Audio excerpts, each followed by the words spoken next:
Njagala basaba nti ku kyokulabirako ekiriwo olwaleero ku kwesimba okw'ekawempe n'ebifo ebirala walayi kiba kya nsonyi nnyo okuba nti mu kifo kimu eky'ekawempe tuyina abagenda okwesimbawo bantu 10 bweddu bonna nga bazze mu kifo kimu naye omuntu yandibadde ayagala okubuuza nti ekawempe ku bonna 10 abeesimbyewo kuliko alina ekijja kya jjajjaawo ekawempe oba gwe baziika ekawempe nze mbuuza ekawempe ku bantu bonna 10 mu kifo kimu kuliko omuntu gwe baziika ekawempe nga alina ekijja kya jjajja bamuziika ekawempe nedda bonna basenze obatuuze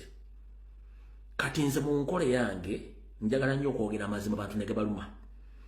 tulina ebitundu bingi nnyo okwetola eggwanga ssaako ne mu Buganda ewali tewatali wadde muntu asobola kuvuganya Museveni okuva ku bwa chairman LC1 chairman LC2 chairman LC3 chairman LC5 ba MP ba councillors ku bifo ebyenjawulo lwaki baganda bange mwenna kati nga bana bagenzi abesimbye ekawempe muli abantu bangi buli omu alina omukisa ogusobola okunoonya ekitundu ekirawo osobola okwesimba gye bakuzaala abantu 10 mu kifo kimu that is bumanchi onkyogere ntya it's a total wastage of materials it's a total wastage of professionals it's a total wastage of materials nyenda basaba mu kawaayiro ka national platform bwanga temukalina munoonyenge gye mukanyigamu nti okusinziira ku mateeka gavuga national platform ekifo ekimu kyonna tekisobola kusukka mu bakandidate babiri abakontestinga temumangena basaba temuddamu okukwata mpa mufuna akawero ke muteekamu nti ekifo kyonna ekigenda okwesimbwako tekisukka bakandidate babiri oba basatu okubanguyiza emirimu n'okukola kye tuyita decentralization okusindika abantu bagende mu byalo gye babazaala okuba nti basobola okugenda okuvuganya kino kibaddamu lwaki nti Museveni waliwo ebitundu ebimu gyayitanga tebavuganyizaako wadde omuvuganyaako ng'alina abantu abali opposite lwaki tuwa Museveni time n'afuna ebifo ebimu nga bantu bali unopposite tebalondeddwa olwokuba tebabadde oyo ye musajja mukulu Fred Kajuberumbuye nga yeewuunya nti ekifo ekimu ate jjukira tubulayo just myezi bwezi okuba nga tumaliriza ekisanja kino naye wolabe namba oba omuwendo gw'abantu abeesowoddewo okuba nga bavuganya ku kaadi nno bano bonna 10 betwogerako baagala kaadi ya NUP abuuziza ekibuuzo mwenna abantu lwaki temufunyeyo abantu nga babiri ne bagenda mu lwokaano ne balondako omu abaffe abantu tulina 10 ku 10 olwo bonna baagala kaadi ya NUP kati olwo eri NRM ndabyeyo ereese omu IFDC tuwalabyeyo yaleese omuntu omu that is Khalifa Aganaga ndowooza abamu bajja kujja nga independent awo simanyi naye omukulembeze yabalabudde nti woba ogudde tokomawo nga independent abaffe nga tweyongerayo era tukyali ku nsonga za kawempe omwana mulenzi yepengapenga agamba nti ye omuntu gwasibirako ye Alex Waiswa Luwemba nga nze bwe ngenda okulonda ono omwana eyajjanjaba Sseggirinya nze gwe njagala ekawempe lwaki omwana eyajjanjaba Sseggirinya nti yabadde mu politics ebbanga ddene yatambulika ne Sseggirinya nga naye bambi kansala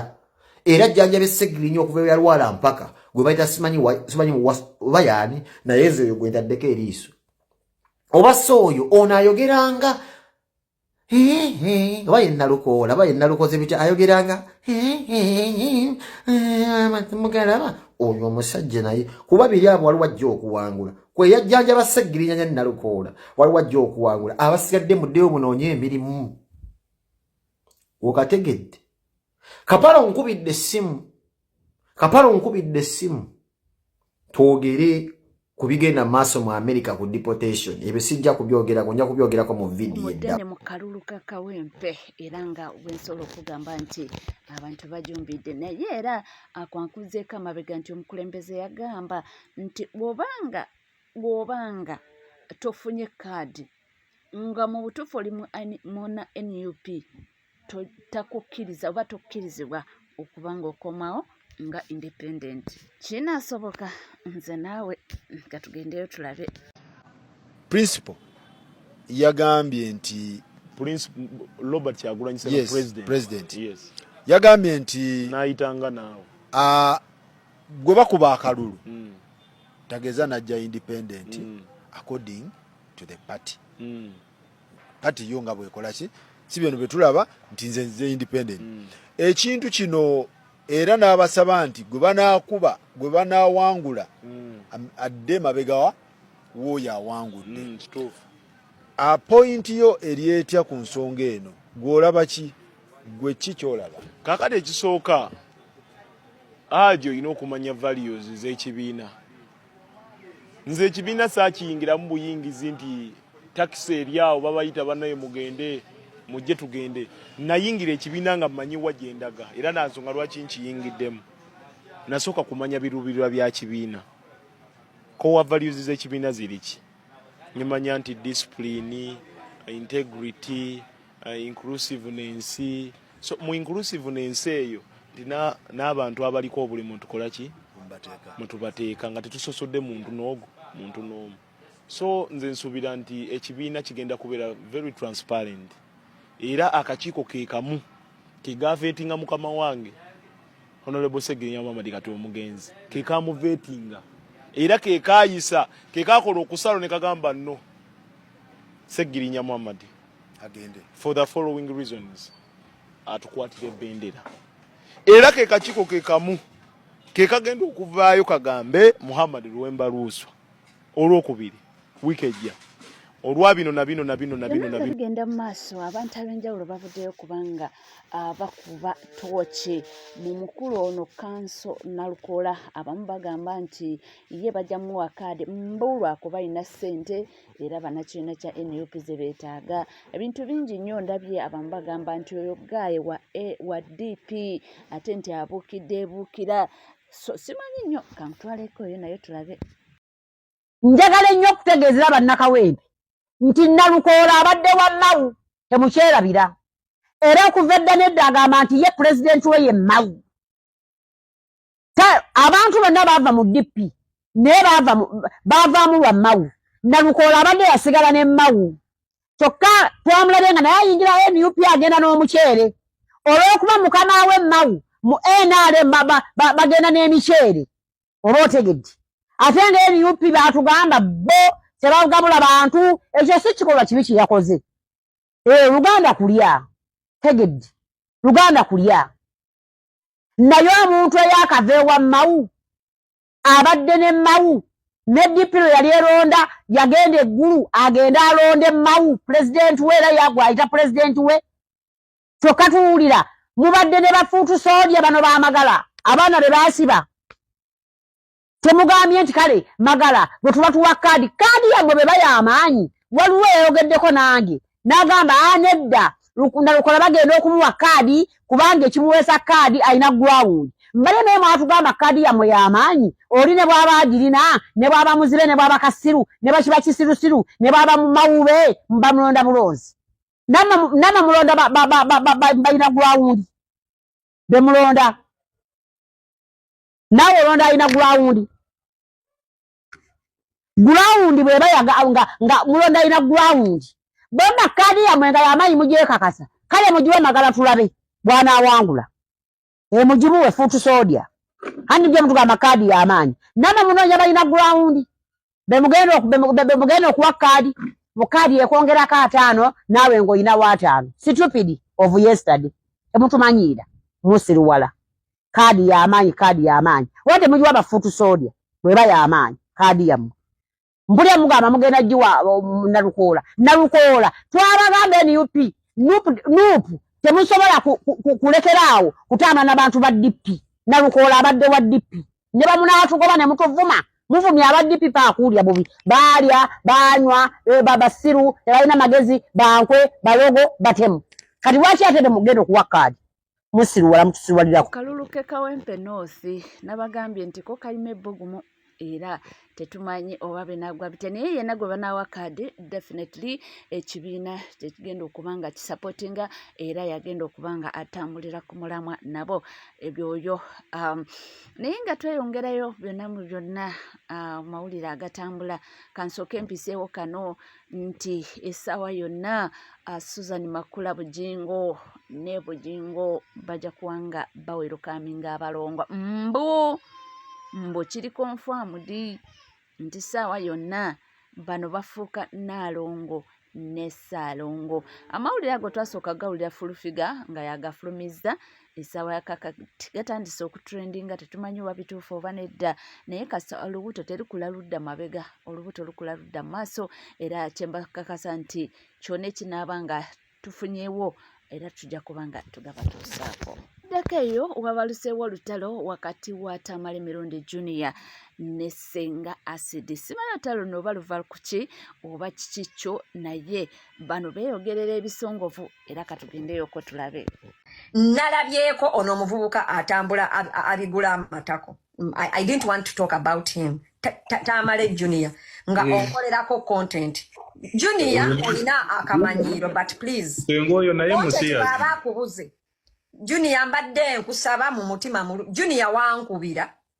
nga ennaku z'omwezi 28 wali ku January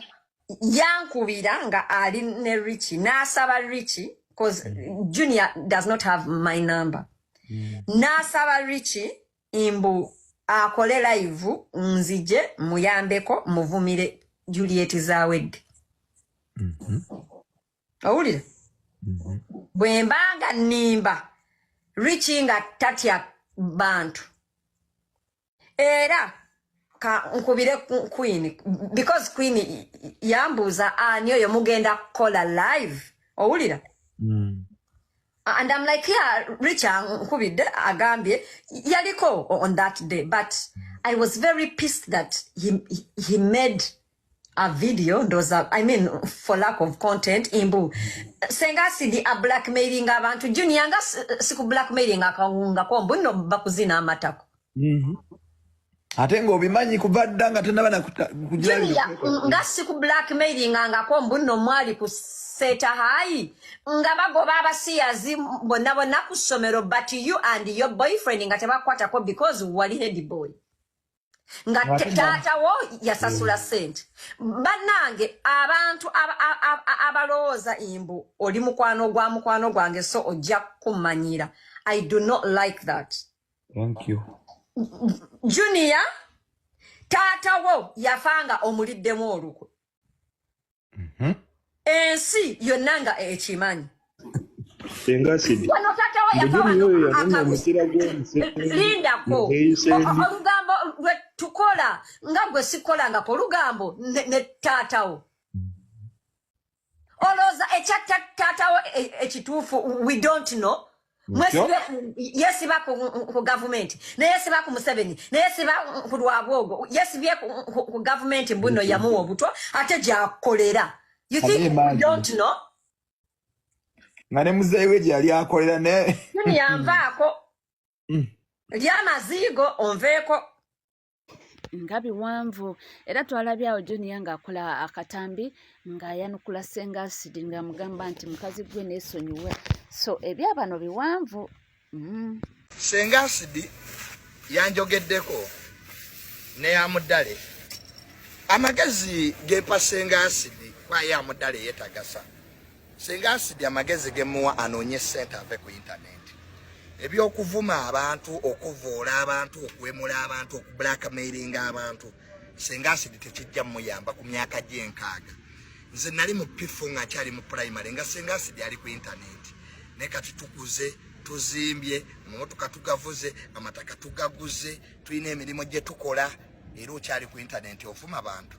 Ndoza amagezi ge nandikuwadde Ssenga Acid ku myaka gye 6 noonya omulimu. Canada emirimu gye giri, muve ku internet.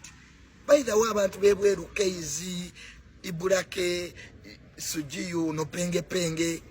please get jobs and work. Ebyo byoyogera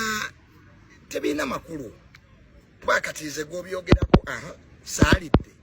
Nze sikyalina budde bw'abanaku. Era nnyina ano mu meeting kunoonya sente.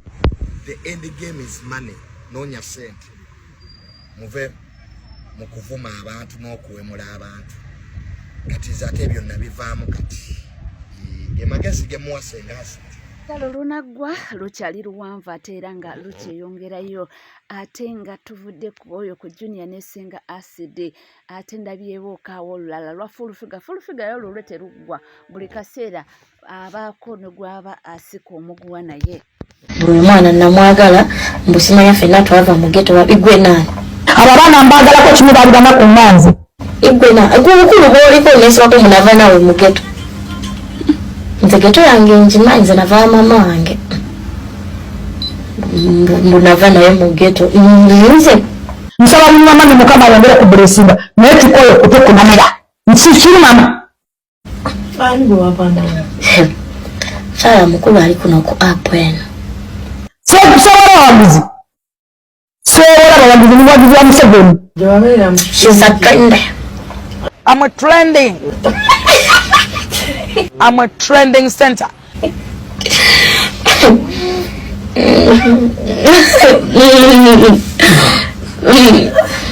Mukama abayambe walabajje mu bwavu temunesibaako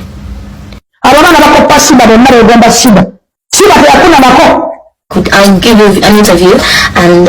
tell you why I love the outfits I used or why of the outfits I chose. I want to be professional, like for Christ's sake. Olunaku lw'eggulo amawulire g'okukwatibwa kwa Don Asia gaabuutikidde omutimbagano naye nga tetukirinaako evidensi era kubanga twabadde tetulina muntu atuwa amawulire agaddala okutegeera kituufu bamukutte. Amawulire ge twafunye batugambye nti yakwatiddwa olw'okuvuma mukyalaani mbu omukyala Kasenene bwe yavumye aba babadde bafaaki abo simanyi naye mukyala Zakamaya mbu yavumye mukyala Zakamaya so simanyi oba kituufu mbu yamuvuma era nti enteekatooka zonna zibadde zigenda mu maaso z'okulabika nga Donasi yakwatibwa era bwe batyo nti mbu lwabadde nnaku olw'eggulo Don Asia n'akwatibwa. Twagalabye ku mitimbagano oba kituufu naye katugendeko ono omukulu agamba nti alina kyafunyeewo atuwulire. Don Asia we twogerera alabika nga awangaalira mabega wa mitayimbwa fantastic njagala tubitemeteme mu mawulire ge tulinawo. Don Asia waliwo egguli erikubiddwa ku mutimbagano gwa Facebook so omusi babiri nga bagamba nti Don Asia asibiddwa nga ffe ba senior journalist tukola research owenjawulo okulaba is it true or nkubidde balista timo mu Dubai n'akakasa nti tanna confirminga wabula abantu abasuubirwa okuba nti be baasibye nabo tugezezzaako okubakubira. Waliwo kirabika bamusibye naye nga tebaagala nnyo bisaculating ebweru kusasamaza kyenkoze naye nkubira Rama Wonders mukwano gwe gwatera okubeera naye ku live n'ankakasa nti tamanyi oba bamusibye kubanga yakyusa location takyabeera kumpi naye wabula essimu ze teziriiko. Kyenkoze naye nkubira Don Asia yennyini essimu ze teziriiko yakoma okupostinga ku TikTok one day ago. So Don Asia kiri confirmed alabika akwatiddwa so tugenda kwongera okuba updates on which and what is going on. Ezo z'entalo za ku TikTok teziggwayo oba oliawo kino ne kijja oba oliawo kiri ow'omutima omunafu awo nno wagweramu.